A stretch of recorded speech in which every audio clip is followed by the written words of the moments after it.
చచ్చిపోతా ఎవరు బాధ్యులండి?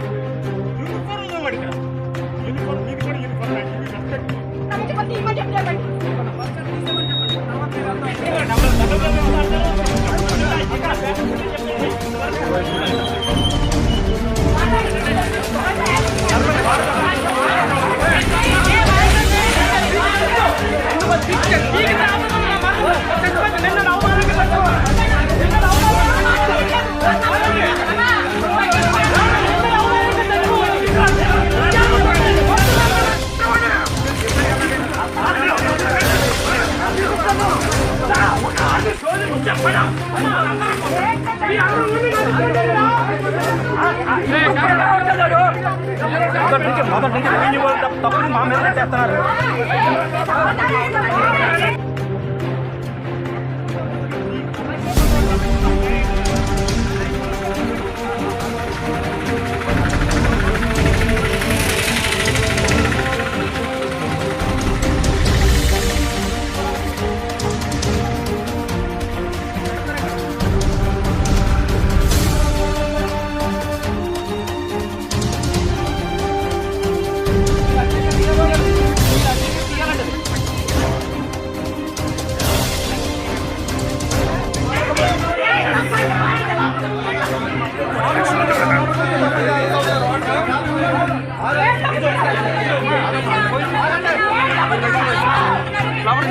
నమస్తే అండి.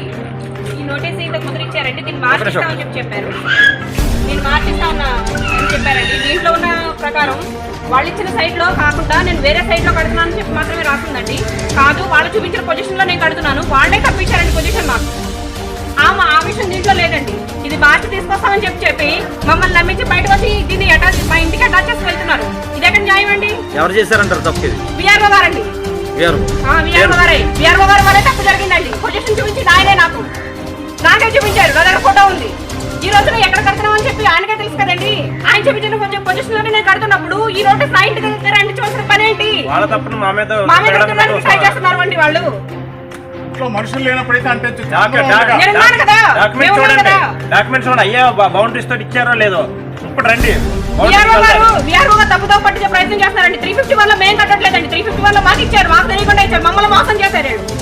మమ్మల్ని మోసం చేసి ఈ రోజు మా తప్పనట్టుగా క్రియేట్ చేస్తూ మా బిల్డింగ్ పదకొట్టాలనో లేకపోతే మమ్మల్ని ఇక్కడి నుంచి పంపించాలనో చెప్పి చూస్తున్నారు. వాళ్ళ తప్పని లేకుండా చెప్పాలని చెప్పి చూస్తున్నారండి.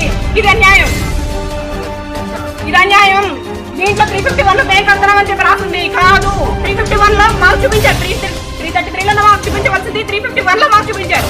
అది ఎందుకు చూపించారు? దీనికి మాకు తెలియకుండా ఇక్కడ అంటించవలసిన పని ఏంటి? మేము లోపలే ఉన్నాం కదా, మా చేతికి ఇవ్వాలి కదా. మేము ఎక్కడికి పోలేదు కదా, మీ తాళాలు వేసి మేము ఎక్కడికి వెళ్ళిపోలేదు కదా. దీని గోడ ఖండించవలసిన పని ఏంటి? ఇదంతా విఆర్ఓ గారి ప్రాబ్లంతో జరుగుతుంది. ఇక్కడే ఉన్నారండి విఆర్ఓ గారు.